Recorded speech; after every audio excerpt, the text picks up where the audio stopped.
Buat teman-temanku yang baru gabung, bisa cek di playlist untuk urutan videonya. Untuk judul baru, bisa cek juga di playlist channel ini. Bab 399 banding 399. Pria tua itu tersandung seolah-olah dia sudah memiliki satu kaki di kuburan. Meskipun demikian, ia masih berpakaian sangat bebas dengan gaya bandit. Feng Feiyun hampir meludah dengan takjub. Ini adalah bos ketiga dari Huang Fengrich. Dulu ketika dia seorang bandit, dia sudah menduga bahwa kakek tua ini ada hubungannya dengan klan Feng. Benar saja, dia memanjat keluar dari guanya begitu sesuatu terjadi pada Feng. Feiyun tidak tahu bahwa orang ini bernama Feng Dugu adalah kakek-kakeknya, 4 tingkat senioritas lebih tinggi darinya. Bos ketiga dulu adalah jenius tertinggi dari klan, bahkan penerus berikutnya. Namun, dia pergi ke ibu kota untuk menyelamatkan teman baiknya sehingga dia meninggalkan klan terlebih dahulu. Setelah menyelamatkan temannya, dia bersembunyi di perbatasan selatan dan menjadi bandit. Sayangnya, ketika kelangsungan hidup Feng tergantung pada seutas benang, dia masih keluar sebagai anggotanya. Dia memegang tongkatnya sambil gemetaran untuk mengatakan, apa Aula ketujuh? Tidak pernah mendengar hal tersebut. Petik 2. Pak Tua, saya akan menunjukkan kepada Anda apa itu. Pria tua kurus mengambil tombak dan memotong langit dengan kecepatan kilat. Bos ketiga membuang buah pir yang setengah dimakan dan mengambil pedangnya. Dia memotong pria tua itu menjadi 2 bagian. Jeroan orang itu jatuh keluar ke genangan darah. Oh, bukankah kekuatannya? Bukankah kuil Shen Luo yang legendaris itu benar-benar badas?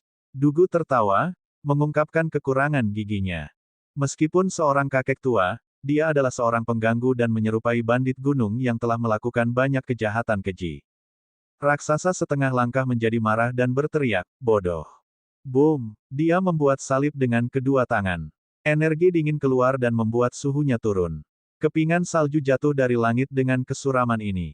Sebuah tebasan raksasa seukuran pegunungan yang terbuat dari es membagi awan di langit. Rumble, ini adalah serangan dari Giant setengah langkah. Hanya momentum tebasan saja yang memaksa lebih dari 1000 anggota Feng untuk jatuh ke tanah. Kekuatannya bahkan membuat banyak dari mereka muntah darah. Bos ketiga menggunakan pedangnya untuk menghancurkan gunung es raksasa di langit. Dia tertawa dan melompat ke atas untuk menebas Giant setengah langkah. Itu adalah serangan yang cukup kuat untuk menyapu raksasa setengah langkah dari kakinya. Keke, ini satu lagi. Dia melepaskan tebasan kedua dan menjatuhkan artefak Soundbound raksasa itu. Tebasan ketiga datang ke bawah. Pluf! Raksasa setengah langkah ini terpecah menjadi 2 bagian juga. Darah mengalir dari mayatnya di tanah. Adegan ini mengejutkan semua orang. Siapa orang tua seperti tongkat ini, untuk benar-benar membunuh setengah langkah hanya dalam 3 tebasan. Bahkan Aula ketujuh akan merasakan sakit setelah kehilangan anggota di tingkat ini. Seorang kultivator tua dari klan Feng berteriak, Ayah, apakah Anda? Bos ketiga berpakaian sangat bebas dengan celana merahnya. Dia menjawab, saya di sini untuk membunuh hari ini, bukan untuk reuni keluarga. Petik 2. Leluhur Qin di atas puncak pusat tersenyum dengan suara serak, raksasa terakhir Feng kembali. Feng Dugu telah pergi selama 180 tahun, siapa yang mengira ia akan kembali untuk mati hari ini? Petik 2. Qin dan Feng selalu menjadi musuh. Itu sebabnya leluhur mampu mengenali Feng Dugu. Jika dia adalah Giant terakhir, aku akan mengirimnya pergi. Sebuah suara gelap muncul. Pembicara terbang keluar dari kuil leluhur Feng dan melonjak ke puncak. Di surga surgawi saat ini, di luar 2 wakil balai dewa di luar, ada 6 giants lain dari Aula ketujuh. Penyerang adalah yang terkuat dari 6, Lu Kuang. Dia tidak membuang waktu sama sekali dan segera menyerang Feng Dugu.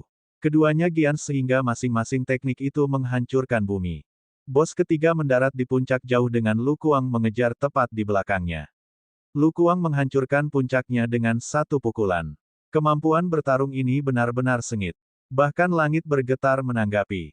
Haha, hukum kultivasi Feng Clan terlalu rendah seperti Grand Gale Art. Meskipun kamu adalah Giant, kemampuan bertarungmu tidak sebanding dengan giants ketujuh hall kami. Petik 2. Lu Kuang melepaskan serangan telapak tangan dengan kekuatan gema dari harimau naga. 2 gunung besar lagi runtuh seperti cabang kering. Kemampuannya memang menakutkan, hampir diambang menjadi super raksasa. Bilah bos ini hancur oleh serangannya.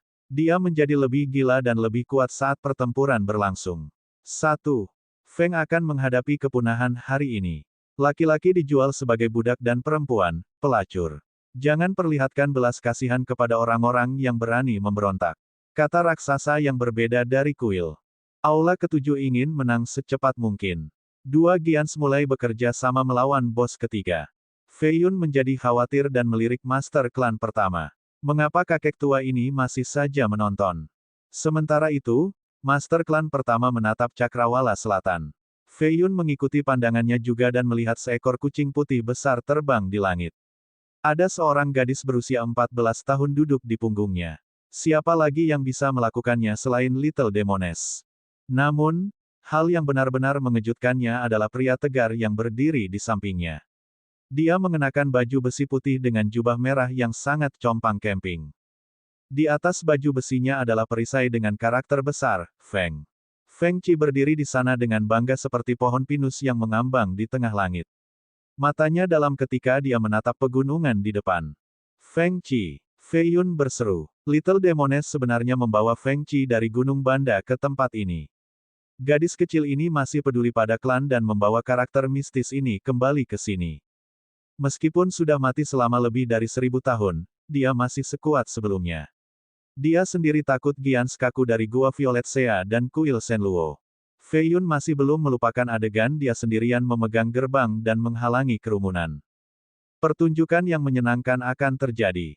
Anggota terkuat Feng kembali. Jika Aula ketujuh meremehkan mereka, sekte ini tidak akan bisa membiarkan surga-surga hidup. Mata berbintang Little Demoness mencari-cari di antara kerumunan. Dia akhirnya menemukan Fei Yun dan bibirnya mulai bergerak. Siapa yang tahu apa yang tidak baik yang dia lakukan? Sementara itu, Feng Qi tampak seperti patung dan menatap tempat yang akrab ini. Gelombang emosi berdesir di matanya. Dia dengan kaku mengulurkan jari.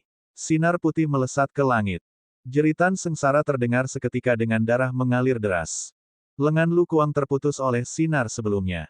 Dia terbang keluar dari awan dengan ketakutan di wajahnya dan dengan cepat menghentikan pendarahan. Dia mendarat di lereng bukit dan menatap pria lapis baja ke selatan.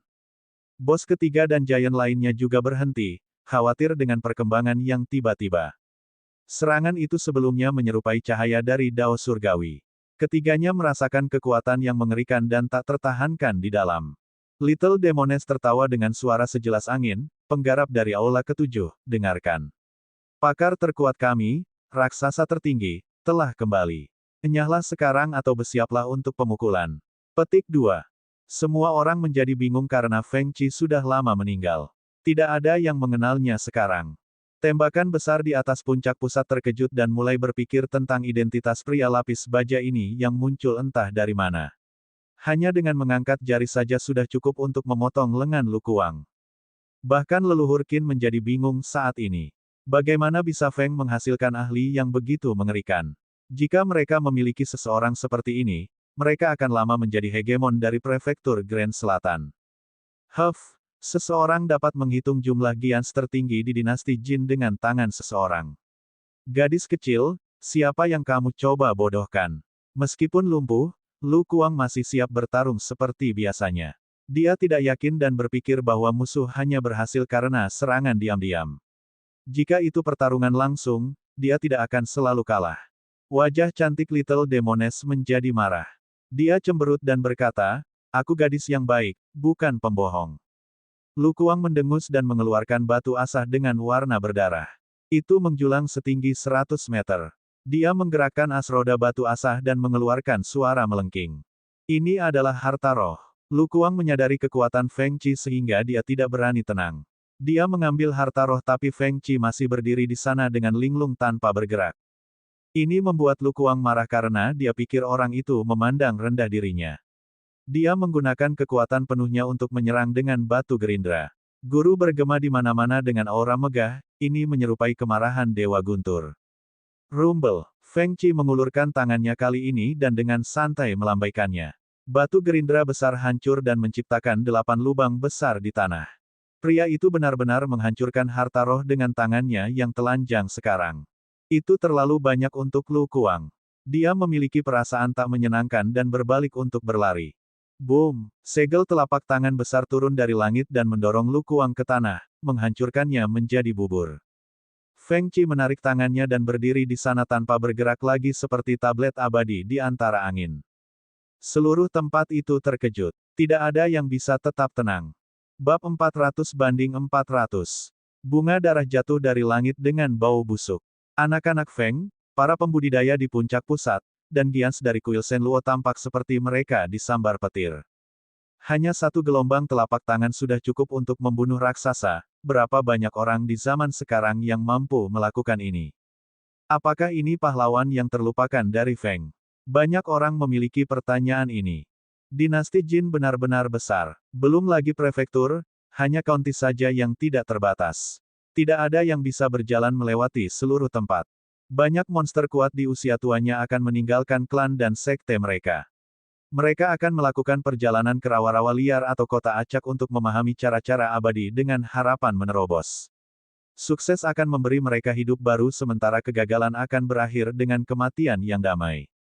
Ini adalah alasan mengapa relatif normal untuk menemukan para ahli di gua-gua.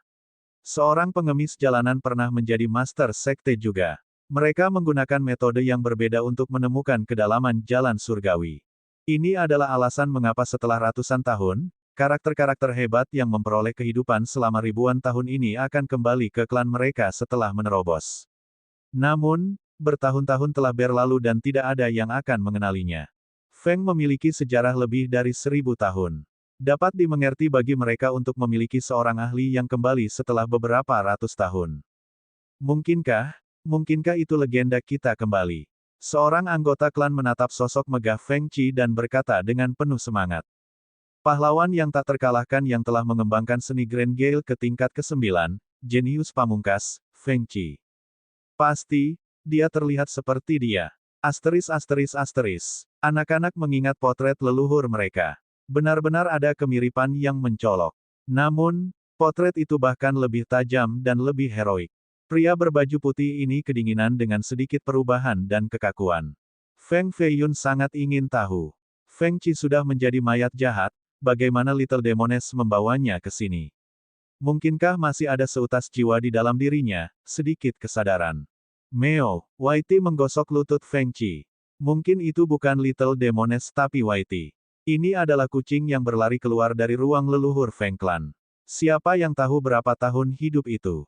Feiyun berpikir bahwa ada kemungkinan kucing itu adalah kucing Feng Qi. Ia menunggu di aula leluhur selama 1000 tahun sampai tuannya kembali. Namun, itu tidak bisa menunggu sampai Feng Qi kembali karena Little Demoness mengambilnya sebagai gantinya. Hanya orang mati. Tidak peduli seberapa kuat kultivasinya, itu hanya jahat jenazah. Seorang pria kekar dengan topi jerami dan janggut panjang melompat dari puncak tengah sambil mengendarai elang hitam. Kakinya berotot sementara tubuhnya memiliki kilau perunggu. Dia memiliki baju besi tebal dengan 6 tombak besi yang tergantung di belakangnya. Temperamen yang ganas dan jujur ada dalam dirinya. Elang hitamnya juga memiliki armor yang terbuat dari Black Tortoise Steel. Beratnya lebih dari 1000 pound. Mengitari gunung seperti Kunpeng di atas puncak abadi. Pekikannya menggugah jiwa para penonton. Wu Jingfu adalah raksasa lain dari aula ketujuh. Matanya yang seperti bel memiliki kilau yang mengerikan. Dia memperhatikan energi mayat samar di sekitar Feng Qi dan menyadari bahwa pria itu sudah mati. Keuntungan terbesar bagi mayat-mayat ini adalah kekuatan mereka yang menakutkan sementara kelemahan terbesar mereka adalah kurangnya kecerdasan dan waktu reaksi. Ini adalah alasan mengapa Wu Jingfu berani keluar dan bertarung. Mayat-mayat memang tidak memiliki kecerdasan tetapi ini terbatas pada tingkat transformasi pertama dan kedua. Pada yang ketiga, kecerdasan mereka relatif tinggi dan sebanding dengan anak berusia 8 tahun. Pada transformasi keempat, mereka sepintar orang biasa. Sebagai contoh, wanita jahat tidak berbeda dari pembudidaya manusia atas. Feng Qi memperhatikan permusuhan Jingfu. Dia melirik dan perlahan melangkah maju. Dalam sekejap mata, dia sudah berdiri di depan Jingfu. Sangat cepat, Jingfu terkejut. Mayat ini sebenarnya bisa merasakan permusuhannya. Meskipun demikian, ia masih merupakan giant yang berpengalaman dan telah bertemu semua jenis pakar sebelumnya. Meskipun kaget pada awalnya, dia tidak takut sama sekali. Dia menyalurkan kekuatan naga harimau dengan kedua tangan. 9 bayangan binatang ini muncul seperti 9 gunung yang mengambang, menghasilkan kekuatan yang tak terlukiskan. Siapa yang tahu berapa kilogram kekuatan yang akan dilepaskan? Hanya mereka yang mampu melepaskan 9 bayangan naga harimau yang dianggap raksasa. Ini adalah kemampuan yang disediakan untuk mereka, yang mampu menjatuhkan sungai dan gunung hanya dengan satu gerakan. Krek, Feng Qi mengulurkan tangan dan membentuk kepalan dengan tangan abu-abunya. Sebuah lampu hijau mengelilingi tangannya sebelum angin kencang menerpa seluruh lengannya. Itu secara langsung menghancurkan baju besi di lengan Jingfu sebelum mematahkan tulangnya juga. Perlu diingat bahwa tulang-tulang ini telah dilatih ke tingkat yang tidak dapat dipercaya dan tampak seperti batu giok surgawi. Jingfu terperanjat. Reaksi mayat ini tidak hanya lambat tetapi bahkan lebih cepat dari reaksi tubuhnya. Supreme Mount Wuxi. Tangan Jingfu berubah menjadi warna emas. Kepalanya saja bisa memikul surga. Angin dan awan berubah dengan gemuruh yang menggelegar di mana-mana. Sebuah gunung datang runtuh dari atas dengan 5 puncak. Itu tampak seperti telapak tangan raksasa. Ini adalah salah satu dari 12 teknik kejahatan besar Kuil Shenluo, yang diciptakan oleh tuan generasi ketiga mereka. Orang ini mengolah seni sesat dan agama Buddha pada saat yang sama karena bakatnya yang luar biasa. Teknik ini, khususnya, sangat merusak. Semua 12 teknik jahat adalah seni top. Hanya mengolah satu saja akan memungkinkan seseorang untuk memerintah melawan para pembudidaya pada tingkat yang sama. Feng Qi menghela nafas dan membiarkan gunung itu membanting tubuhnya. Tubuhnya menghilang di dalam. Wosh! Sinar putih terbang keluar dari gunung dan melengkung ke bawah. Boom! Feng Qi meletakkan telapak tangannya di atas dahi Jingfu. Retak! Kepala raksasa ini meledak seperti semangka dengan darah memancar keluar. Udara dan tanah mulai terbakar. Gelombang panas menyerang daerah itu. Dentang, armor dan 6 tombak Jingfu jatuh dan memerah karena terbakar di dalam api. Raksasa lain telah jatuh. Adegan ini tidak terlalu mengejutkan bagi Feng Feiyun tetapi yang lain bergetar karena kaget. 2 giants telah jatuh seperti 2 gunung besar runtuh. Para pembudidaya dari aula ketujuh bahkan lebih terguncang. Beberapa berteriak karena raksasa ini adalah leluhur mereka. Mereka jarang melihat mereka secara normal dan menganggap leluhur ini sebagai dewa yang tak terhentikan. Tapi sekarang, darah mereka menodai seluruh tempat ini. Ini terasa seperti mimpi buruk. Tidak ada yang bisa tetap tenang saat mereka menatap Feng Qi seolah-olah dia hantu. Pria ini berdiri di sana dengan sangat mencolok tetapi ketika dia mengambil tindakan, dia mengubah tempat itu menjadi neraka. Bunga-bunga melayang turun dari langit seperti hujan dengan aroma manis yang aneh. Bunga popi hitam besar mekar di tengah-tengah segalanya. Itu cukup terang untuk menyerupai matahari hitam. 2 matahari ada di langit sekarang. Yang satu menyilaukan sementara yang lain lingkaran gelap tanpa batas. Seorang wanita cantik keluar dari bunga popi. Gaunnya ketat, memperlihatkan tubuhnya yang ramping. Sepatu merah mudanya, anehnya, aus. Dia tampak sombong dan pembunuh. Tanda kepahlawanan terletak di tengah dahinya. Lengannya ditutupi dengan kain tipis dengan pola renda. Senjata pilihannya adalah pedang pendek dengan ketajaman yang menghalangi orang lain untuk melihatnya langsung. Wakil Aula Lord Yingsu, ini adalah eksistensi 3 teratas di aula ketujuh, pasti super raksasa. Liu Kuang dan Wu Jingfu hanyalah bawahannya. Petik 2. Yingsu memiliki kultivasi yang menakutkan sebagai anggota teratas dari faksi sesat. Dia juga seorang wanita dengan ketenaran terkenal. Dia bahkan lebih tanpa ampun dibandingkan dengan 2 giants lainnya sebelumnya seperti pedang paling tajam. Dia menunjuk ke depan dan melepaskan sinar pedang yang membentang sejauh 1000 meter. Ini adalah pertarungan antara para ahli top sehingga banyak pembudidaya terluka secara tidak sengaja. Hanya satu untai energi sisa dapat memotong sisi gunung. Feng Qi berdiri melawan serangan pedang tanpa bergerak. Jubah merahnya yang compang camping berkibar di tiup angin, mengeluarkan beberapa suara. Yingsu menjadi serius setelah melihat langkah pertama yang tidak efektif. Dia menembak keluar surga restorasi Evil Gaze, salah satu dari 12 teknik kejahatan besar. 2 sinar hitam keluar dari matanya, mengincar milik Feng Qi. Agung, badai, seni. Bibir Feng Qi sedikit bergerak dan membisikkan 3 kata. Dia mengulurkan jarinya dan suara angin bertiup dari ujung jarinya. Suasana daerah itu pecah dan berubah menjadi kekuatan afinitas angin. Itu mengambil bentuk seekor ular yang marah. Ular angin ini menghancurkan semua bunga di langit dan menembus tubuhnya. Kecantikan memikat ini bergetar seperti orang gila dengan ekspresi pucat sebelum tubuhnya menghilang bersama angin. Bahu kirinya hancur dan kepalanya berubah menjadi darah. Dadanya menjadi bubuk dan kakinya menjadi korban angin juga. Keindahan yang luar biasa, super raksasa, wakil lord dari golongan sesat telah terpesona oleh angin tanpa meninggalkan apapun yang tersisa. Apa yang tersisa dari tubuhnya tersebar di semua tempat. Diam. Semua orang tahu tentang ketenarannya dan 2 Gi dari Feng diturunkan olehnya. Namun, dia dibuat menjadi debu dengan 1 jari dari Feng Qi. Siapa yang berani mengatakan bahwa hukum kultivasi Feng tidak berguna? Siapa yang berani mengatakan bahwa Giants mereka lemah sekarang? Bab 401/401. Lebih dari 10.000 anggota Feng bertepuk tangan, setelah menyaksikan kekuatan sebenarnya dari seni Grand Gale. Tidak ada yang bisa menenangkan darah mendidih mereka. Bukankah lebih baik jika mereka bisa mencapai level ini suatu hari? Mereka bisa mengamuk di seluruh dunia tanpa ada yang mampu menghentikan mereka. Para pembudidaya dari Aula ke-7 terdiam, termasuk 10 tetua tertinggi, 4 Giants, dan wakil Lord yang tersisa. Mustahil untuk menggambarkan perasaan mereka dengan kata-kata. Mereka telah bertemu tembok yang tidak bisa ditembus, tidak ada peluang untuk menang. Orang-orang yang ingin mengambil keuntungan dari situasi merasa ada sesuatu yang salah. Misalnya, Master Klan Qin, raksasa dari surga pertama, Master Sekte Violet Cloud, Yue Chongzi dari gerbang pengembangan Grand, mereka semua ingin pergi. Boom! Hamparan air mengalir melintasi langit seperti sungai. Seorang pria parubaya mengenakan jubah naga hitam dengan lambang memimpin sekelompok orang tua lebih dekat. Ini adalah Lord Hall ke-7. Ini adalah pertama kalinya dia menunjukkan diri kepada publik. Hanya karakter yang tangguh yang mampu menjadi Hall Lord sesat. Semua pembudidaya sesat bersujud untuk menyambutnya, termasuk Giants dan tetua tertinggi, seolah-olah mereka bertemu seorang raja. Aturan yang kuat dengan hierarki yang ketat di faksi sesat. Aula Lord adalah eksistensi tertinggi sehingga semua penggarap lainnya perlu berlutut. Aula ke-7, perhatikan pesanan saya. Semuanya, ikuti petunjukku. Para anggota mengikuti perintahnya. Gelombang energi jahat melonjak ke langit dan berubah menjadi biaya mengepul awan hitam.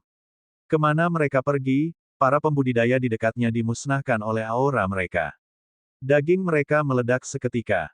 Hall Lord, Fish Lord, 4 Giants, dan tetua tertinggi memimpin unit untuk membunuh Feng Qi. Feng Qi berdiri di sana dengan bangga dengan armornya seputih salju. Ekspresinya seperti kesepian seperti seorang pria yang patah hati berdiri di musim dingin. Sudah bertahun-tahun sejak adegan terakhir yang luar biasa dari level ini. Banyak Giants bertarung pada saat bersamaan. Hanya haus darah pembunuh saja yang bisa dirasakan ribuan mil jauhnya. Setengah dari langit menjadi gelap dengan kegelisahan kerumunan. Tiba-tiba, suara kuno dan tidak menyenangkan berbisik di telinga semua orang, mulai hari ini, Kuil Shenluo hanya akan memiliki 9 aula. Petik 2. Buk, Master Klan pertama yang berdiri di sebelah Fei Yun mengambil langkah ke depan dan melonjak ke langit. Rambutnya menjadi hitam dan tumbuh lebih dari 10 meter. Matanya tajam, hanya energi jahatnya saja yang lebih padat dari gabungan semua pakar dari Aula ke-7. Bayangkan pemandangan ini, matahari besar di langit membayangi semua bintang di dekatnya. Orang-orang masih tidak tahu siapa dia, tetapi dia sudah mengambil tindakan. Dia melepaskan satu telapak tangan dengan sedikit kelembutan dan otoritas yang tidak perlu dipertanyakan lagi.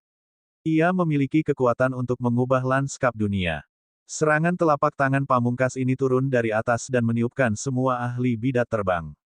Pluf, pluf, pluf. 16 penatua tertinggi dari tingkat raksasa setengah langkah langsung hancur. Mereka bahkan tidak bisa berteriak tepat waktu. Keempat Giants tercabik-cabik dari kekuatan telapak tangan.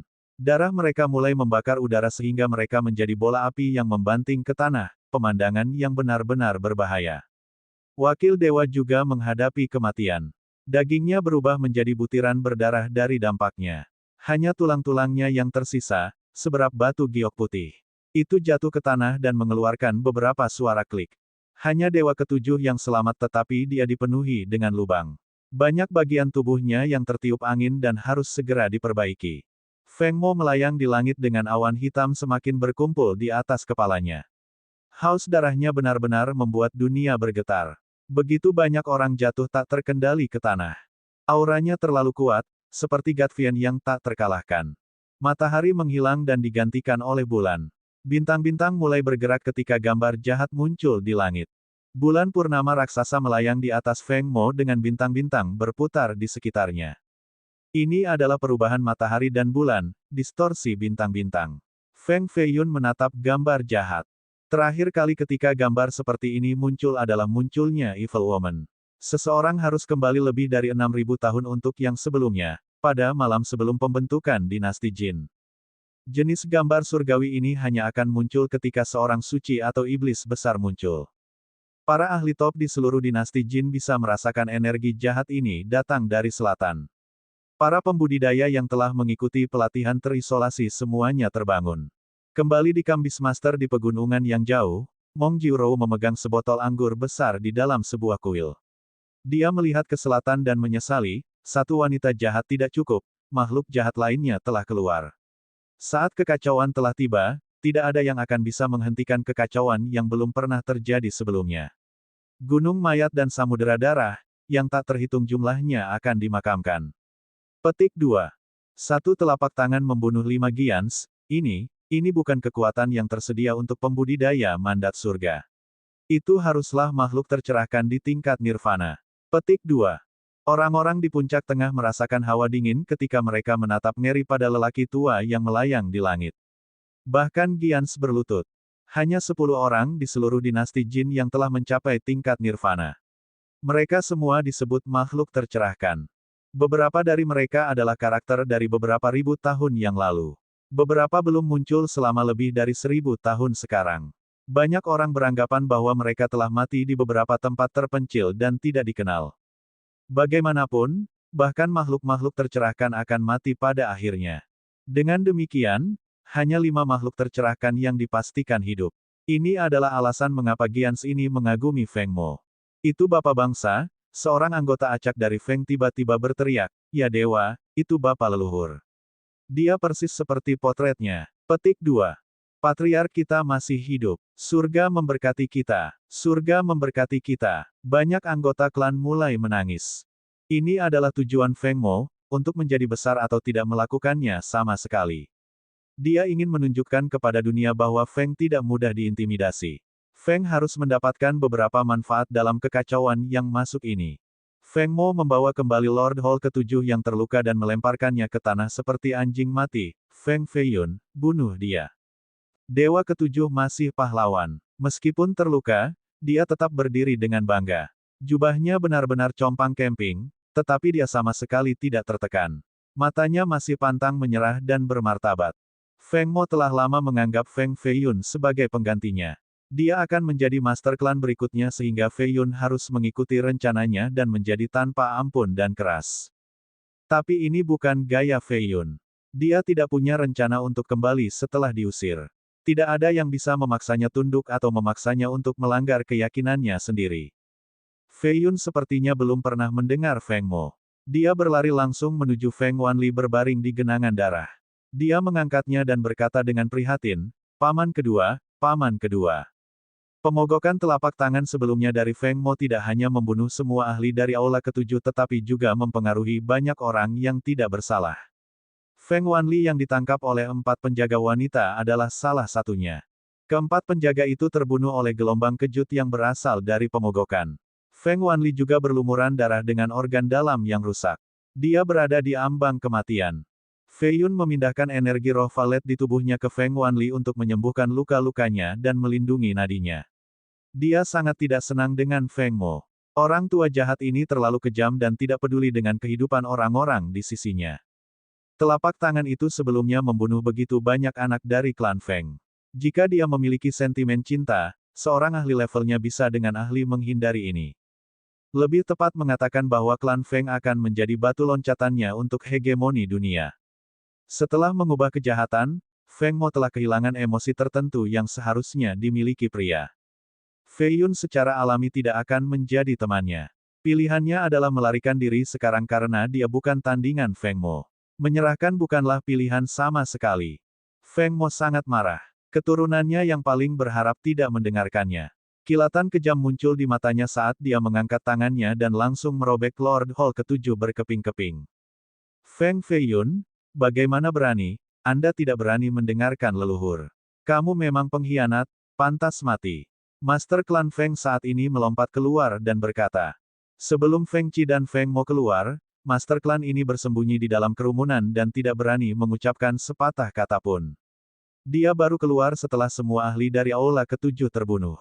Master klan ini bisa melihat bahwa leluhur menyukai Feng Feiyun. Ingatlah bahwa mengusir dan mengirim orang untuk membunuh Feng Feiyun adalah semua idenya. Jika Feng Feiyun ingin mendapatkan kekuatan, dia akan menjadi yang berikutnya yang mati. Diam, tidak perlu bagimu untuk memberitahuku apa yang harus dilakukan. Feng Mo menamparkan Master Klan ke dalam hujan darah sebelum memelototi Feiyun. Dengarkan, bawa Feiyun kembali ke penjara klan. Petik 2. Meskipun kehilangan emosi tertentu setelah mengubah kejahatan, Feng Mo masih digunakan untuk menjadi Master Klan pertama. Dia secara alami tahu bahwa satu orang saja, terlepas dari seberapa kuat mereka, tidak dapat membangun dinasti. Dia membutuhkan talenta tertinggi di bawah spanduknya. Feng Feiyun adalah kandidat yang paling cocok. Feiyun pasti tidak bisa mati. Dia masih memiliki beberapa kegunaan untuk pria itu. Bab 402/402. 7 hari kemudian di surga surgawi.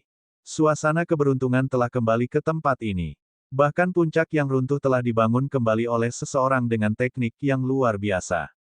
Mata air roh melahirkan pohon-pohon dengan warna berbeda, ungu, merah hijau. Lonceng terkadang terdengar lagi di antara 99 puncak.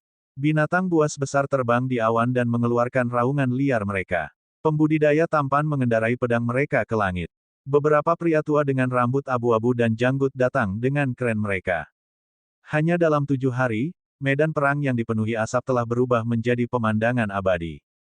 Sebuah pepatah cocok dengan situasi ini, gunung yang kecil mungkin, dengan yang abadi itu akan terkenal. Dangkal sungai mungkin, dengan naga itu akan menjadi mulia. Munculnya makhluk tercerahkan sudah cukup untuk mengubah surga surgawi menjadi tanah suci sejati untuk kultivasi. Karena semangat Vena di bawah tanah, energi di sini tumbuh lebih tebal dari hari ke hari.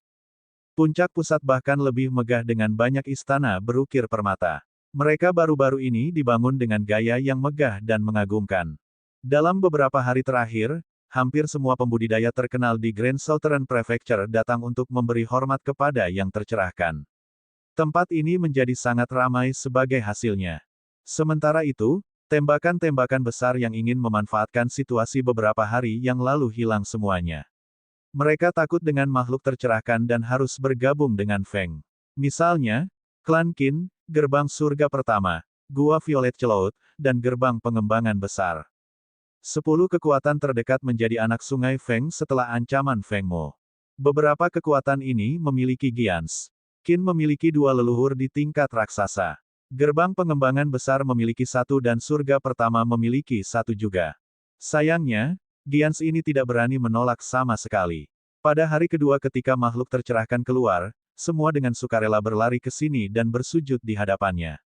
Ketika makhluk tercerahkan ingin membunuh seseorang, bahkan jika mereka adalah raksasa pada jarak puluhan ribu mil jauhnya, mereka masih akan terbunuh.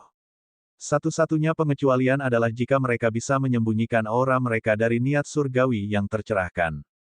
Setelah munculnya wanita jahat, kekuatan besar ini mengalami kemunduran yang mengerikan. Jadi, mereka tidak punya cara untuk melawan Feng pada saat ini sehingga mereka harus bergabung dengan spanduk Feng. Di antara mereka, hanya Jiklan yang mundur lebih awal dan lolos karena harus bergabung dengan Feng. Ada 28 kabupaten di prefektur selatan. 26 telah diserang oleh mayat-mayat dan berada di bawah kendali wanita jahat. 6 yang tersisa menjadi wilayah Feng Clan. Kekuatan-kekuatan besar di sini jarang bersatu. Itu telah terjadi di masa lalu tetapi hanya makhluk-makhluk tercerahkan yang mampu melakukan ini. Setelah mereka mati, kekuatan besar akan berpisah lagi. Pada saat ini, Feng memiliki 9 Giants. Meskipun ini bukan pertandingan untuk 4 klan besar di ibu kota, itu sudah cukup untuk menentang Aula Kuil Shenluo. Selain itu, mereka juga memiliki makhluk tercerahkan. Bahkan wanita jahat harus mewaspadai raksasa baru ini. Mayat telah ditarik alih-alih menyerang 6 kabupaten yang tersisa. Ini adalah iklim politik baru dari prefektur selatan, 1 wanita jahat dan 1 makhluk jahat. Seluruh dinasti merasakan aura meneror yang datang dari selatan. Ini bukan lagi perbatasan terpencil. Asteris. Fei Yun duduk di sel penjara yang dingin dan hitam pekat. Tidak ada apapun di atasnya selain papan formasi dengan diameter 6 meter. Hujan itu mengguyur hujan hitam dan menjebaknya di dalam. Feng Mo secara pribadi menciptakan formasi ini.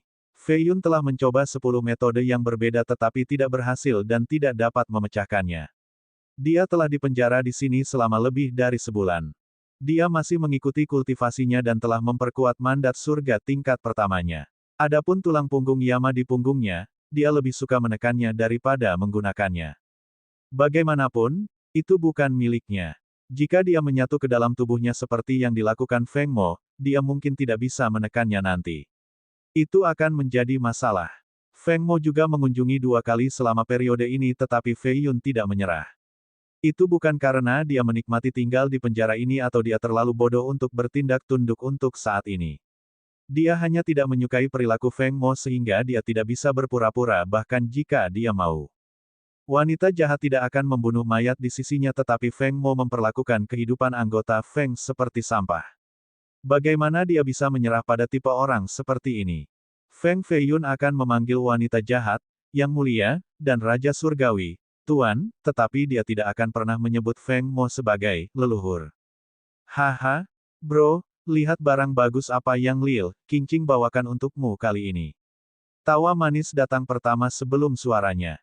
Fei Yun membuka matanya sambil duduk dalam pose meditasi di tanah. Kedua lengannya dirantai sehingga dia mengeluarkan dentingan logam saat memindahkannya. Dia melihat tubuh indah dan pinggang kurus gadis murni ini dan tersenyum, aku punya tebakan yang cukup bagus. Petik 2. Dia mengendus dan berkata, kau memanggang sayap Lentigo 600 tahun yang melotot untukku. Benar, tebak lagi. Setan kecil memiliki kedua tangan di belakang punggungnya dengan senyum menawan di wajahnya. Rambut hitamnya menjuntai ke pinggangnya seperti air terjun. Gadis kecil gila yang dulu mengikuti Feng Fei Yun dengan meraih lengan bajunya telah tumbuh menjadi wanita cantik. Bahkan dadanya telah tumbuh sedikit dengan kurva yang menggoda. Fei Yun dengan gembira menebak lagi, jangan bilang kau benar-benar menemukan anggur bersoda 500 tahun. Haha, benar lagi. Little Demoness mengeluarkan kedua hal itu dan memasuki penjara kemudian menempatkan mereka di depan Fei Yun. Dia berjongkok di depan Fei Yun sambil mengenakan mantel bulu rubah salju putih. Tangan mungilnya mengangkat dagunya saat dia menatap lurus ke arahnya dengan matanya yang bulat dan indah. Dia telah dipenjara di sini selama 1 bulan. Orang yang paling sering dilihatnya adalah Little Demoness. Gadis itu akan datang ke sini hampir setiap hari untuk memberinya makanan dan bahkan bernyanyi baginya untuk mengusir kebosanan. Namun, ia hanya menyanyikan lagu anak-anak seperti berudu kecil yang berusaha menemukan ibunya, melompat-lompat, berputar-putar. Lalu ada lagu lain yang berbunyi, saya sedikit kucing, sedikit kucing. Dia merasa bahwa dia sangat bosan tidak ada hubungannya. Yang lain sibuk berkultivasi seperti dia. Jika itu tidak menemukan tulang untuk Whitey, itu akan datang ke sini untuk bermain dengan Fei Yun. Namun demikian, kecepatan kultivasinya masih menakutkan. Dia bisa merasakannya semakin kuat setiap hari. Meskipun bukan dalam jumlah besar, itu masih sangat mengesankan. Dia membuat lelucon kemarin tentang keinginan untuk minum anggur bersoda 500 tahun, tetapi dia benar-benar membawanya ke sini hari ini dengan heran. Dia juga memberitahunya informasi baru, seperti perubahan di Grand Southern Prefecture bersama dengan status kerabatnya saat ini. Tentu saja, hal yang paling menarik perhatiannya adalah bahwa Feng Mo telah membawa Feng Qi ke lokasi rahasia. Dia merasa ada sesuatu yang salah, terutama tentang niat Feng Mo. Dia bahkan berpikir bahwa kematian Feng Qi saat itu di Gunung Banda mungkin ada hubungannya dengan kakak laki-lakinya, Feng Mo. Satu hal yang tidak diragukan lagi, ambisi Feng Mo. Setelah 1000 tahun pelatihan tertutup dan penyempurnaan hati Yama, ia naik ke panggung besar untuk kedua kalinya. Tidak mungkin dia akan puas dengan hanya 6 kabupaten di sini. Malam itu gelap. Angin sepoi-sepoi terasa dingin, disertai kabut malam dan dedaunan beterbangan ke tanah. Seorang wanita berpakaian hitam sedang berjalan di jalan tua. Ada penumpang lain di sepanjang jalan tetapi mereka tidak bisa melihatnya. Ketika angin sepoi-sepoi berhenti, Ji Changyue berhenti juga. Dia berdiri di depan sebuah paviliun yang indah. Di dalamnya ada orang-orang yang datang dan pergi dengan tarian. Sebuah plakat berada di atas dengan judul, Supreme Beauty Pavilion. Dia menghilang dengan cepat dan muncul kembali di atas pavilion detik berikutnya. Ada istana yang mengambang di langit. Gerbang ke istana juga terbuka untuknya. Gelombang api keluar dan menyinari wajahnya yang tersembunyi di balik kerudung hitam. Siapa kamu, yang begitu berani sehingga mengganggu tempat kultivasi saya? Suara indah dan alami datang dari istana. Ji Changyue dengan dingin berkata, siapa saya tidak masalah. Yang penting sekarang adalah saya tahu siapa Anda. Namong Hongyan, aku sudah lama mencarimu, tidak menyangka kau bersembunyi di sini. Petik 2. Apa bisnis Anda? Memang Hongyan di dalam istana ini. Setelah mendapatkan gaun 9 Dofes, dia bersembunyi di sini untuk memperbaiki gaun itu dengan teknik khusus. Yang lain tidak bisa memperbaiki 5 pakaian surgawi tetapi dia punya cara. Dia setengah selesai dengan gaun itu sekarang dan berhasil menekan energi jahat di dalamnya. Ji Changyue berkata, hanya untuk memberitahumu sesuatu.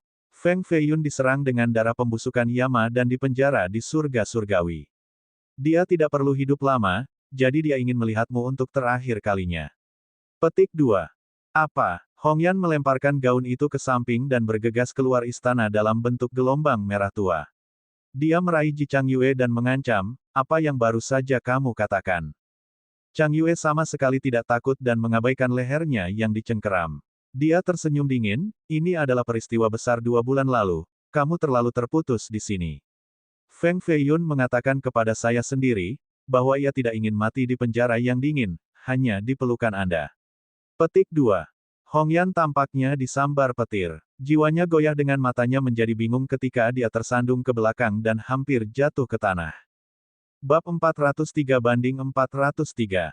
Di bawah bulan sabit yang memudarnya, cahaya bulan membentang di pegunungan seperti gaun lembut.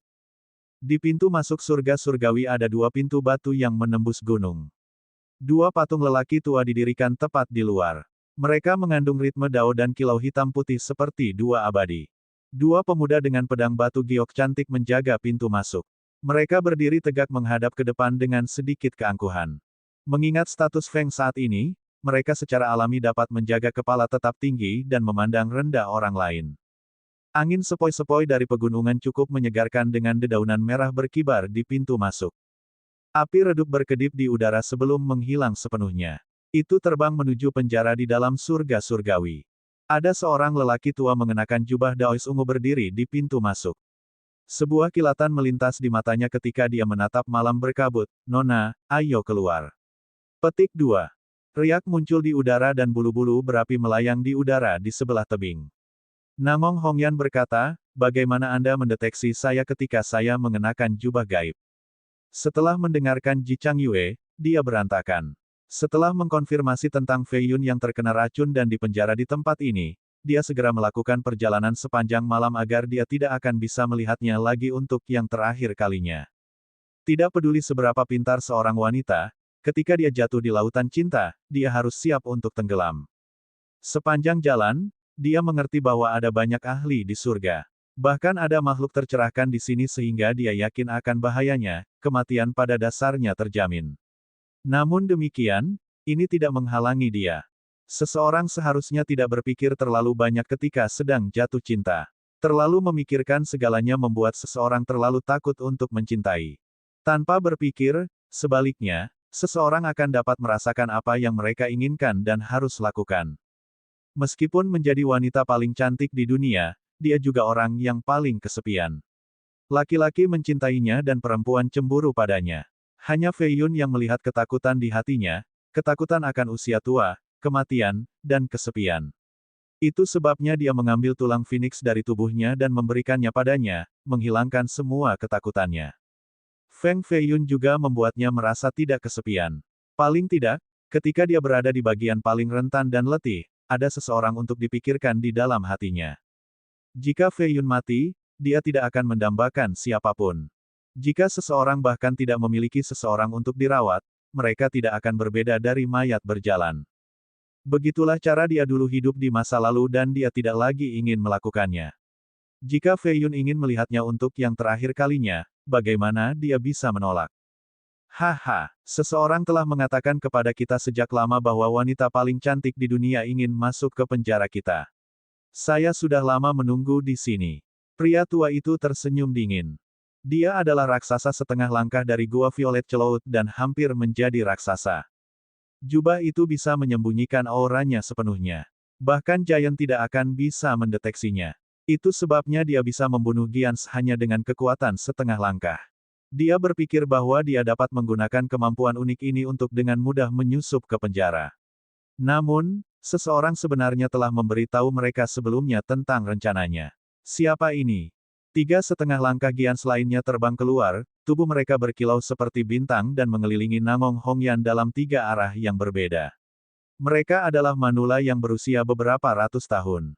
Mereka semua menutup mata dan menggunakan niat surgawi mereka sebagai gantinya. Mereka sadar bahwa dia bisa membunuh dengan wajah cantiknya sehingga mereka cukup siap untuk tidak menatap lurus padanya.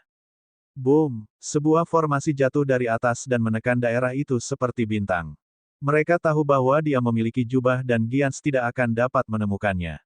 Jadi, mereka menggunakan formasi ini untuk menghentikannya agar tidak terlihat. 2,5 langkah mengambil tindakan terlebih dahulu.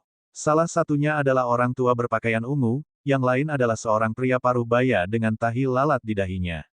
Mereka adalah pembudidaya yang sangat baik sehingga pikiran mereka tangguh. Tidak ada masalah bagi mereka membunuh dunia yang paling indah. Meskipun mata mereka tertutup, gerakan mereka anehnya cepat. 10.000 pedang, satu asal. Pria paruh baya menggunakan seni pedang tertinggi. Lebih dari 1.000 bayangan pedang bergegas keluar dan berubah menjadi hujan pedang. Energi violet benar. Awan ungu melayang di belakang punggung pria tua itu. Momentumnya melonjak dan langit bergetar karena serangannya. 2,5 langkah lainnya bergabung dengan seni mereka yang menantang surga, tidak menunjukkan belas kasihan. Di bawah formasi ini, Hongyan harus bertarung melawan 4,5 langkah. Itu adalah pertarungan nyata sampai mati, strategi dan skema tidak digunakan di sini. Nyala api yang membakar tubuhnya menjadi lebih kuat dan bertambah besar. Itu menutupi separuh langit seperti matahari yang mengerikan. Ledakan. Boom. Keempat langkah setengah diledakkan dari lautan api dan menjadi sangat terluka. Jubah mereka terbakar sehingga mereka tampak seperti 4 bola api. Ketika mereka memadamkan api di tubuh mereka, Hongyan menghilang di dalam penjara. Dia masih berhasil masuk. Petik 2. Tidak apa-apa, aku mendapatkannya dengan tebasan energi melalui perlindungan gaun surgawinya. Tentunya dia terluka. Petik 2. Gelang Heaven Mist saya mematahkan tulangnya, dia pasti tidak enak badan. Petik 2. Bahkan jika dia bertemu Fei Yun, dia tidak akan bisa melarikan diri dengan semua cedera. Tunggu saja di sini dan langsung bunuh mereka begitu mereka keluar. Itu keinginan Tuan Klan. Petik 2. 4,5 langkah itu juga terluka parah. Mereka duduk dalam posisi meditasi dan menjaga di luar penjara untuk pemulihan. Hongyan bergegas ke gua gelap dengan sel-sel di kedua sisi. Mereka penuh dengan kerangka, beberapa masih dirantai ke dinding. Mereka adalah orang-orang yang telah melakukan kejahatan besar dan dipenjara selama lebih dari 100 tahun kemudian akhirnya mati di sini. Aku telah menunggu di sini di bawah perintah Tuan Klan. Yue Chongzi melompat dari atas pilar yang terbakar.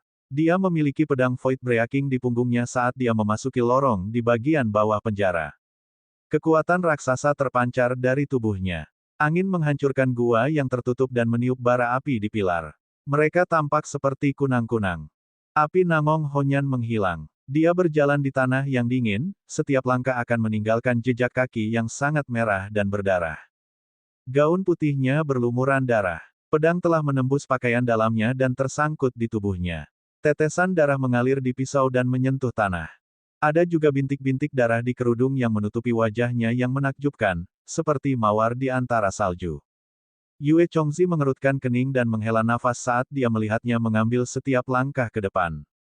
Jika bukan karena perintah Tuan Klan, dia ingin menjadi orang baik untuk sekali dan membiarkannya lewat. Bagaimanapun, hanya sedikit orang di dunia ini yang sangat mencintai, terutama yang rela kehilangan nyawanya. Itu akan menjadi kurang satu di dunia. Miss Nangong, Anda tidak akan dapat melihat Feng Feiyun hari ini. Jangan salahkan saya karena tanpa ampun jika Anda mengambil satu langkah lebih maju. Chongzi menyatukan jari tengah dan telunjuknya. Segel pedang muncul dan pedang di punggungnya mulai menjerit seperti kilin. Aku hanya ingin melihatnya untuk yang terakhir kalinya karena aku harus memberitahunya sesuatu. Mata cantik Hong Yan linglung. Dia tidak berhenti sama sekali karena dia takut Fei Yun akan mati jika dia berlama-lama. Kepada siapa dia akan berbicara? Diri. Chongzi mengambil pedangnya dan mulai. Dia tidak punya pilihan lain karena dia harus mati jika dia ingin hidup. Teknik pedang ditembakkan dengan energi tajam. Mereka memotong penjara seperti tornado, ingin menghancurkan segalanya. Beberapa lubang berdarah muncul di tubuh Hong Yan tapi dia belum jatuh. Teknik pedang di dalam pupilnya menjadi lebih besar. Serangan ganas ini akan merobeknya menjadi potongan-potongan yang tak terhitung jumlahnya. Tidak, teriakan keji datang dari dalam penjara. Fei Yun merasakan fluktuasi di atas dan berdiri. Dia menyalurkan pandangan Phoenix-nya melalui lapisan besi untuk melihat Namong Hong Yan bertarung melawan Yue Chongxi. Pluf! Astaga! Energi pedang dari raksasa terlalu kuat. Bahkan dua gaunnya tidak bisa menghentikannya sepenuhnya. Mata Fei Yun berubah merah ketika energi jahat meledak dari tulang punggung Yama. Itu tampak seperti pilar yang perlahan naik menuju formasi di atas. Ledakan! Ledakan! Boom! Formasi perlahan didorong ke atas. Fei Yun terpaksa menjadi gila dan tidak ragu-ragu menggunakan kekuatan tulang belakang untuk keluar. Hong Yan tidak bisa mati. Dia tidak boleh. Petik 2. *****. Bulan menjadi sedikit merah seolah-olah meramalkan keberangkatan kecantikan tertinggi dari dunia ini. Ji Changyue berdiri di bukit jauh, mengenakan jubah hitam longgar. Dia tertawa gembira, Namong Hong Yan, siapa sangka kamu akan bodoh seperti ini. Jika kamu mati malam ini, jangan salahkan aku, salahkan Feng Fei Yun saja. Petik 2.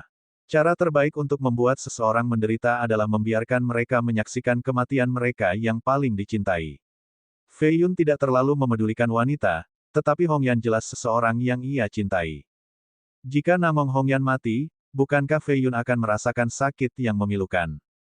Hanya membayangkan Fei Yun menangis sambil memeluk mayatnya membuat Ji Changyue puas setelah mendapatkan balas dendam. Dia tertawa, penuh kebencian. Jangan pernah meremehkan pembalasan wanita. Mereka bersembunyi seperti kalajengking, siap menyengat setiap saat untuk memberikan pukulan yang menyakitkan. Bab 404/404. Puisi menambahkan pesona tersirat pada seorang wanita. Cinta memungkinkan mereka untuk gigih. Gaun putih Hong Yan berwarna merah sekarang. Matanya yang cantik dan elegan mampu menggoda orang lain, tetapi dialah yang tergoda dalam kasus ini. Sebuah roh terbang keluar dari pedang Void Breaking.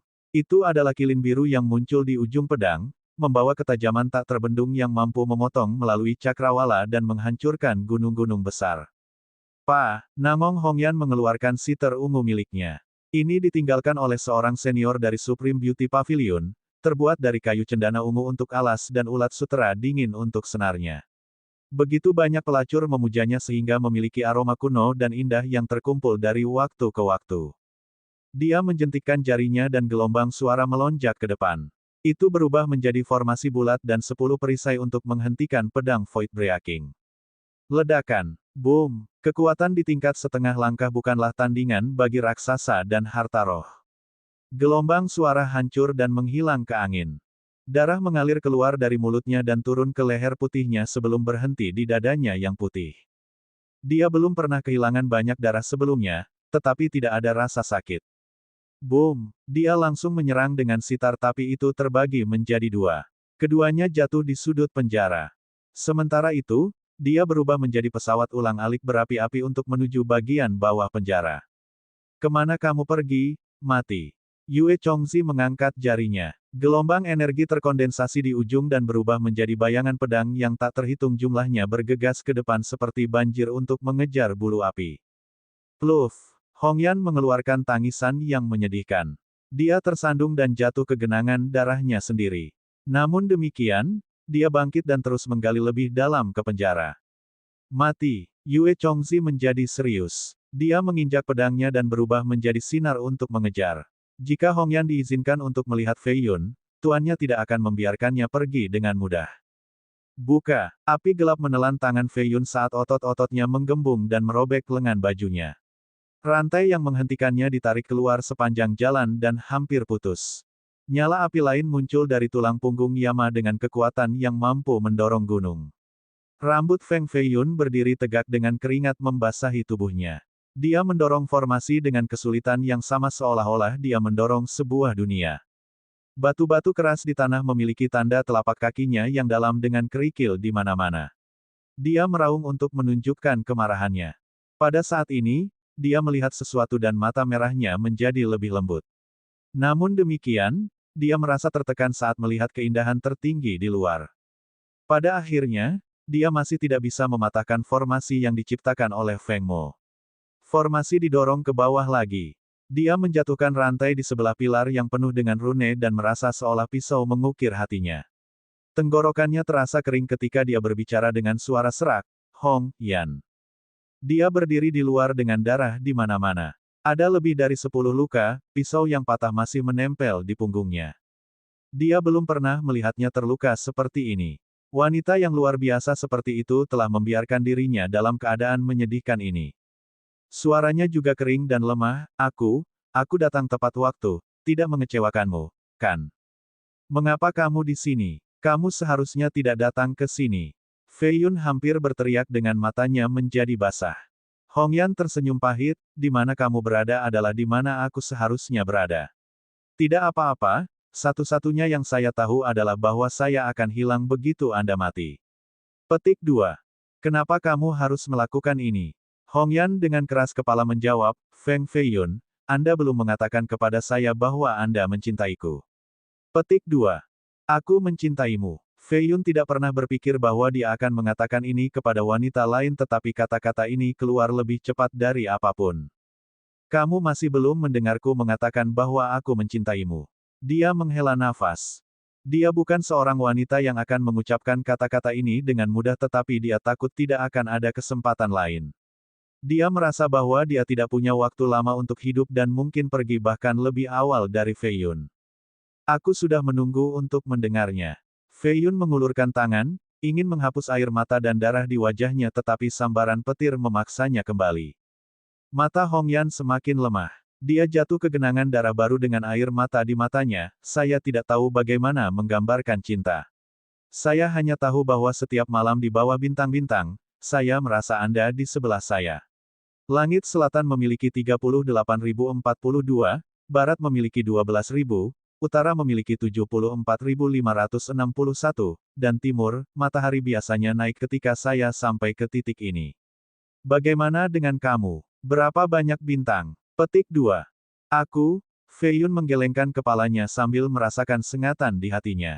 Dia tahu bahwa ketika seorang wanita kehilangan seseorang dan merasa kesepian, mereka akan menghitung bintang-bintang di langit.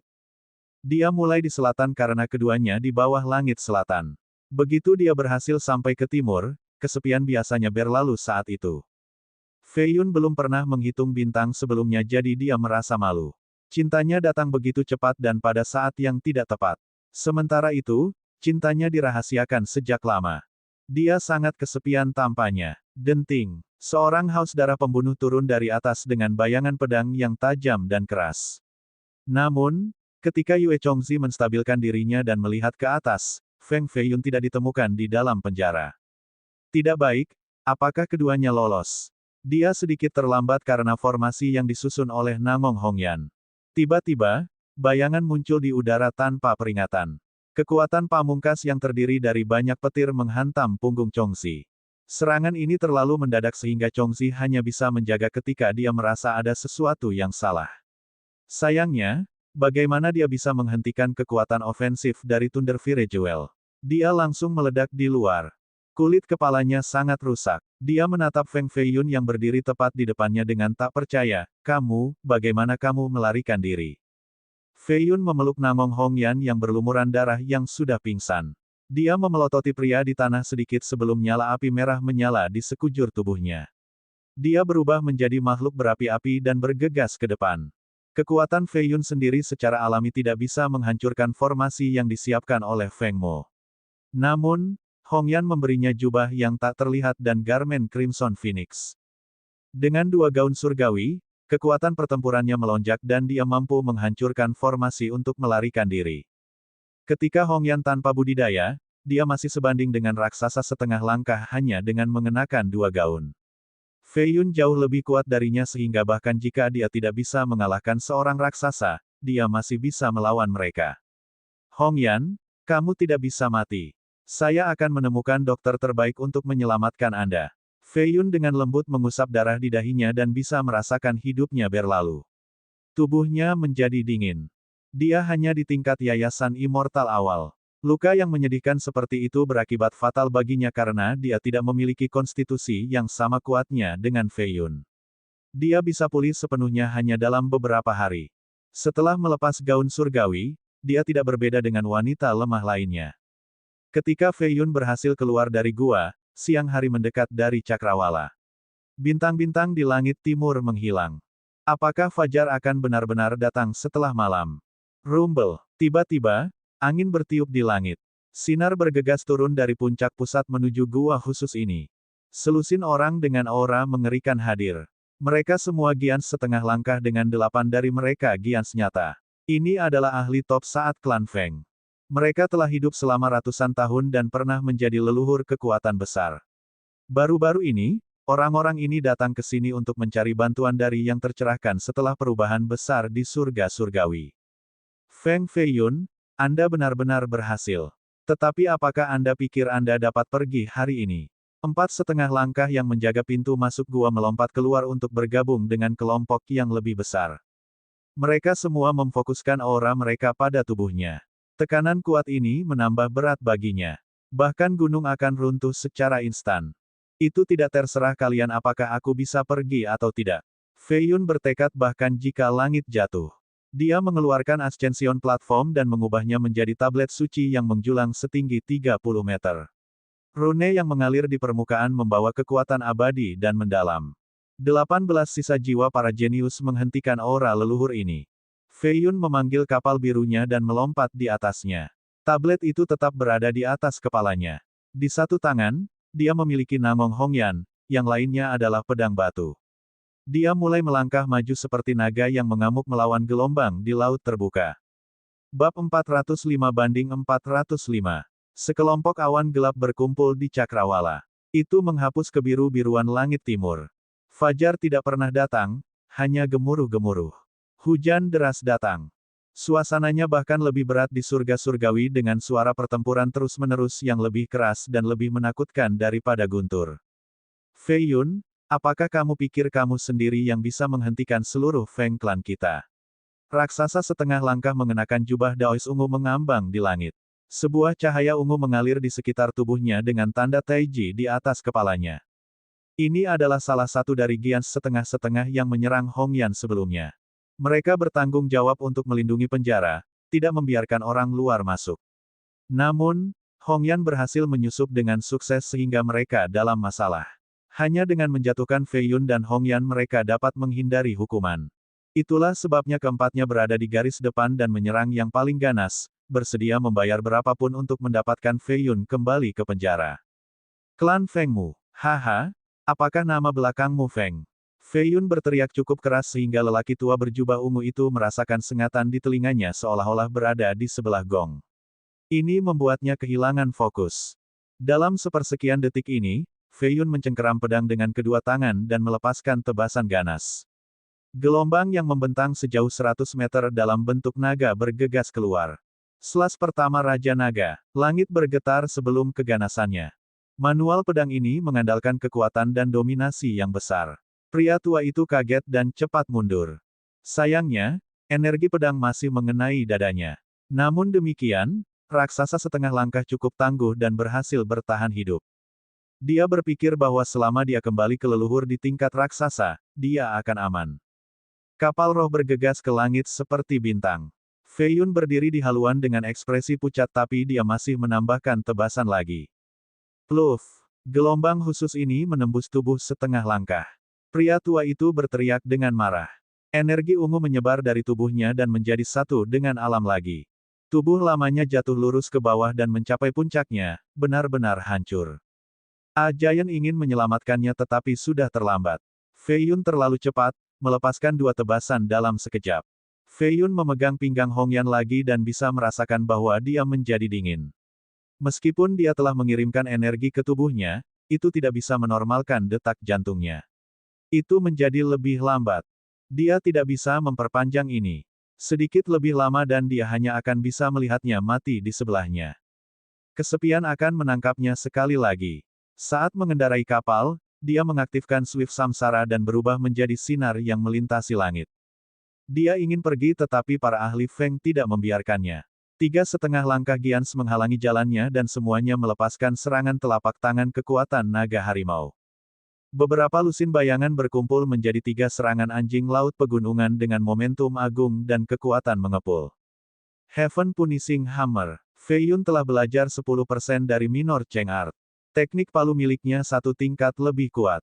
Meskipun itu hanya bayangan, itu berisi jejak aura dari senjata kuno. 3,5 langkah Giants memuntahkan darah dari benturan. 2 di antara mereka mengalami patah tulang di 7 atau 8 tempat dengan darah mengalir sepanjang sol mereka. Mereka harus mendarat untuk pulih dan segera memakan beberapa pil semangat sebelum berlari ke tempat yang aman, tidak lagi bisa bertarung. Giants saling melirik. 2 pakaian surgawi itu memang mitos karena suatu alasan, memungkinkan letusan kekuatan seperti itu setelah memakainya. Kultivator muda ini mampu melawan anggota top generasi terakhir. Meskipun hanya waktu yang singkat telah berlalu, detak jantung Hongyan semakin lemah. Pikiran Fei Yun terbakar. Dia mengendalikan kapalnya untuk terbang menuju cakrawala. Boom! Tampaknya itu menabrak dinding yang tak terlihat dan sangat gemetar. Ini adalah formasi besar yang menghalangi seluruh area. Rune yang tak terhitung jumlahnya ada di permukaan dan akhirnya muncul setelah kontak dan memancarkan cahaya menyilaukan. Kembali, raksasa tua berteriak dan penghalang rahasia dengan cepat terbang kembali ke arahnya. Itu juga memaksa vessel roh kembali sepanjang jalan. Kekuatan ini tak tertahankan, seperti seekor ikan terjebak di jaring dan sekarang, seseorang menarik jaringnya. Fei Yun secara alami tidak akan menunggu untuk mati. Dia memperhatikan bahwa penghalang ini juga merupakan formasi rahasia. Namun, itu cukup unik, mirip dengan batas. Tapi selama itu formasi, pasti ada mata formasi. Tebasan ketiga, Sun Piercer Raja Naga. Au! Naga putih terbang keluar dari bilahnya dengan cara memekakkan telinga. Itu menembus langit dan penghalang. Lapisan penghalang pecah seperti dinding yang runtuh. Fei Yun memiliki bakat pemahaman yang sangat baik sehingga ia telah mempelajari tebasan ketiga sejak lama. Hanya saja kekuatannya tidak cukup untuk menggunakannya. Karena dia memiliki kekuatan setengah langkah saat ini, dia bahkan bisa menggunakan tebasan keempat sekarang. Seekor raksasa yang mengendarai seekor binatang buas bergegas maju dari pegunungan untuk menghentikan Fei Yun. Dia bertemu dengan tebasan lain yang pada akhirnya membunuh binatang buas berusia 800 tahun dengan merobek-robeknya. Raksasa itu mengambil hamparan cair halus untuk menghentikan tebasan tajam dan mundur beberapa mil jauhnya. Dia berdiri di atas puncak dan tampak sangat melampaui. Dia membentangkan telapak tangannya dan melihat ada tanda putih di dalam, sedikit menyakitkan. Pemuda memang akan melampaui kita pada waktunya. Serangan Fei Yun sebelumnya hampir menembus kulitnya dari 1000 meter, hampir menumpahkan darah. Dengan gaun surgawi itu, dia bisa dibandingkan dengan raksasa sekarang. Sepertinya 5 pakaian surgawi bukan lelucon. Setiap dari mereka dapat meningkatkan seorang kultivator 10 kali lipat. Petik 2. Para pembudidaya tua ini semuanya tergoda. Awalnya, mereka memandang rendah apa yang disebut pakaian surgawi karena kultivasi mereka yang kuat.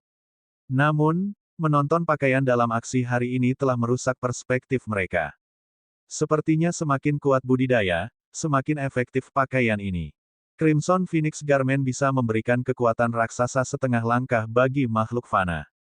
Jubah gaib bisa menyembunyikan penggunanya bahkan dari Giants. Itu adalah artefak utama untuk penyergapan. Seorang pembunuh bayaran dengan pakaian ini bahkan bisa membunuh raksasa tertinggi. The Nine Doves Gaun dikabarkan menjadi regalia pertempuran untuk iblis. Setelah memakainya, seseorang akan mendapatkan kekuatan yang tak terduga, bahkan lebih misterius daripada Crimson Phoenix Garment. Itu akan memungkinkan bagi raksasa tertinggi untuk melawan makhluk yang tercerahkan. Ledakan. Boom. Langit penuh dengan guntur dan kilat. Hujan terus turun dan menghanyutkan darah ke tanah tanpa ragu-ragu. Sementara itu, Feng Mo berdiri di puncak tengah dengan 9 istana surgawi di belakangnya. Seorang wanita cantik berdiri di belakangnya dan mengangkat payung. Hujan mengeluarkan suara menetes di payung. Wan Xiangchen berkata, leluhur, sepertinya tidak ada yang bisa menghentikannya. Petik 2. Dia tidak bisa pergi, dia pasti seorang Feng. Pandangan Feng Mo menembus hujan dan menyaksikan adegan itu. Kilatan licik muncul di dalam. Ledakan. Boom. Lebih banyak guntur menyerang langit dengan gemuruh. Bahkan awan hitam pun bergetar. Musim gugur selalu menjadi musim hujan, tetapi hujan ini lebih ganas daripada yang lain. Guntur barusan telah membangunkan banyak orang dari mimpi indah mereka. Boom! Vessel roh yang telah melonjak 600 mil jauhnya tiba-tiba berhenti dan jatuh ke tanah, menciptakan lubang besar. Seluruh tubuh Fei Yun basah dengan rambut acak-acakan. Matanya menunjukkan kesedihannya saat ini saat dia mendekatkan tangannya ke hidung Hongyan. Darah di tubuhnya dihanyutkan oleh hujan. Wajah cantiknya seputih kertas dan lengannya sedingin es. Warna di gaun putihnya sekarang merah muda dari air. Tidak ada napas dan detak jantungnya telah berhenti. Ada senyum beku di wajahnya. Sementara itu, hati Fei Yun berubah dingin, cukup dingin sehingga darahnya juga tampak membeku. Dia meninggal dengan senyum di pelukan kekasihnya. Ah! Fei Yun dengan patah hati berteriak di bawah hujan deras sambil memegangi tubuhnya. Untuk siapa kecantikan tersenyum ketika anak muda lewat? Di dunia biasa ini, hati tidak akan menua, tetapi tanpa Anda, dunia ini sia-sia. Jangan memanjat sendirian sampai rambut beruban berkibar di paviliun curam.